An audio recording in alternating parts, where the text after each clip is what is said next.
আগামী জাতীয় সংসদ নির্বাচনে অংশ নিতে মাঠে নামছেন ময়মনসিংহ সদর আসনের রাজনৈতিক দলগুলোর সম্ভাব্য প্রার্থীরা। ভোট যুদ্ধে জয়ী হতে সাধারণ মানুষকে দলে টানতে মাঠ চষে বেড়াচ্ছেন তারা। ময়মনসিংহ বিভাগীয় প্রতিনিধি আতাউর রহমান জুয়েলের তথ্যচিত্রে দেখুন ডেস্ক রিপোর্ট।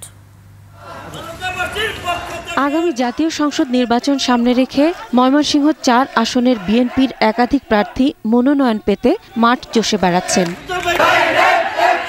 নেতাকর্মীদের সাথে নিয়ে সাধারণ মানুষের কাছে যাচ্ছেন তারা। প্রার্থিতা জানান দিতে নগরীর অলি গলিতে ছেয়ে গেছে পোস্টার ব্যানারে। তারা বলছেন, দল যাকে মনোনয়ন দেবে দলের নেতাকর্মীরা তার পক্ষেই কাজ করবে। বড় দলে প্রতিযোগী থাকবেই, কোনো অসুবিধা নেই।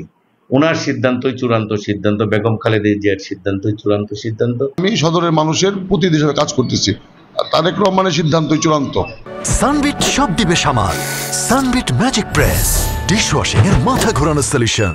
এদিকে জামায়াত ইসলামী প্রার্থী ঘোষণা করায় তারা মাঠে কাজ শুরু করেছে। তাদের সর্বোচ্চ প্রস্তুতি রয়েছে নির্বাচনে জয়ের ব্যাপারে। সামনে নির্বাচনে জামাত অংশগ্রহণ করবে এবং ভালো করবে বলে আমি বিশ্বাস করি। আর জামাতের প্রস্তুতি সবচাইতে ভালো প্রস্তুতি জামাতের। দল গোছানোর কাজ করছেন দাবি করে এনসিপির নেতারা বলছেন, নির্বাচন সামনে রেখে সাধারণ মানুষের ব্যাপক সাড়া পাচ্ছেন তারা। আমরা জনগণের কাছে যাচ্ছি এবং জনগণ আমাদেরকে স্বতঃস্ফূর্তভাবে সাড়া দিচ্ছে।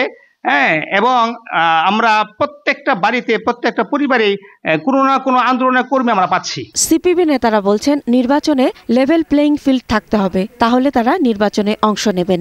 টাকা পেশি, ধর্মের অপব্যবহার এগুলি নির্বাচনের জন্য বন্ধ করতে হবে, তাহলে পরেই লেভেল প্লেইং ফিল্ড হবে। সুষ্ঠু ও শান্তিপূর্ণ ভোট গ্রহণের মাধ্যমে রাজনৈতিক সরকার দেখতে চায় ময়মনসিংহবাসী। Masum আলিসা, desk report, 21 television.